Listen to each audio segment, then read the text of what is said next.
আসসালামু আলাইকুম সুপ্রিয় দর্শক শ্রোতা বন্ধুরা, আপনারা যে যেখান থেকে আমাদের এই ভিডিওটি দেখছেন সকলকে আন্তরিক শুভেচ্ছা জানিয়ে শুরু করছি আমাদের আজকের এই ভিডিও প্রোগ্রামটি। দেখতে পাচ্ছেন ক্যামেরার সামনে নিয়ে এসেছি এক সুন্দরী আপুকে, তার কথাগুলো আপনাদের সামনে তুলে ধরবো। চলুন শুনে আসা যাক এই সুন্দরী গোলাপী আপুর কথাগুলো।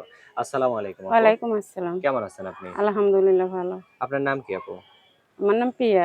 প্রিয়া। কোথায় থাকেন প্রিয়া আপু? বাড়ি যশোরে। বাড়ি যশোরে। হুম, থাকেন কোথায় আপনি? যশোরেই থাকি।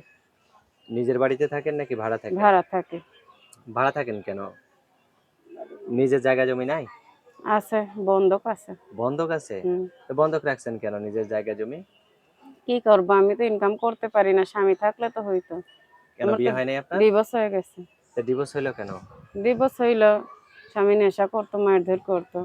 2 বছরের একটা বাবু আছে। ছেলে না মেয়ে? ছেলে। ছেলে বাবু। হুম। আচ্ছা। আপনার স্বামী কতদিন আগে চলে গেছে? স্বামী চলে গেছে, বাবু যখন পেটে ছিল তখনই গেছে। তা এখন ক্যামেরার সামনে আসছেন, যদি কেউ আপনাকে বিয়ে করতে চায় কেমন মানুষ হলে বিয়ে বসবেন? কেমন মানুষ মানুষ হলে? যেরকমই হোক, আমার কোনো সমস্যা নাই, যদি আমার বাবু সহ আমার দায়িত্ব নিতে পারে। মানে আপনার বাচ্চা সহ যদি কেউ হুম। আপনার দায়িত্ব নেয় তাহলে আপনি বিয়ে বসবেন, হ্যাঁ। না হলে বসবেন না? না, বাবু আচ্ছা। রেখে তো আর আমি যাইতে পারবো না। হ্যাঁ, হ্যাঁ, হ্যাঁ।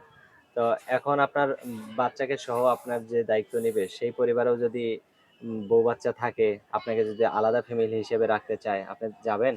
হ্যাঁ, ইনশাল্লাহ যাবো। সত্যিই যাবেন তো? সত্যি যাবো। আচ্ছা। আপনার যে বাচ্চা, সেই বাচ্চা বাবা যদি আবার নিয়ে যায় কখনো বাচ্চাকে? বাচ্চারে নিবে না, হ্যাঁ, কোনো খোঁজ খবরই রাখে না। কোনো খোঁজ খবরে রাখে না। না? বিয়ে করে ফেলাইছে তো নাকি? বিয়ে করছে কিনা এটাও আমি জানি না, কিন্তু বিয়ে কোনো যদি না খোঁজ করে খবর। থাকে, পরবর্তীতে যদি আবার আপনার কাছে আসে, আপনাকে যদি আবার নিতে ডিভোর্স হয়ে চায়। গেছে তো আর আইসাও তো কিছু হবে না। আচ্ছা। কারণ সে নেশা করতো, তো মারধর করতো। এখন কি আপনার কি ইমো সেট আছে নাকি না, বাটন সেট? আমার বাটন সেট। ফোন নাম্বার মুখস্থ আছে? না, আমার মুখস্থ নাই। আচ্ছা, ফোন নাম্বারটা তাহলে আমার হাতে যে নাম্বারটা দিছেন এটাই? হ্যাঁ, এটাই। আচ্ছা, তো আমি বলি, আমার সাথে সাথে আপনিও বলেন। 017 017 64 64 37 37 81 81 25। 25। এটাই তো আপনার ফোন নাম্বার? হ্যাঁ, এটাই। আচ্ছা। আর কিছু বলার আছে আপনার? আর কিছু এইটুকুই যে আমার বাবুর দায়িত্ব নিতে পারবে। ছোট বাবু রেখে তো আর আমি কোনো জায়গায় যাইতে পারবো না।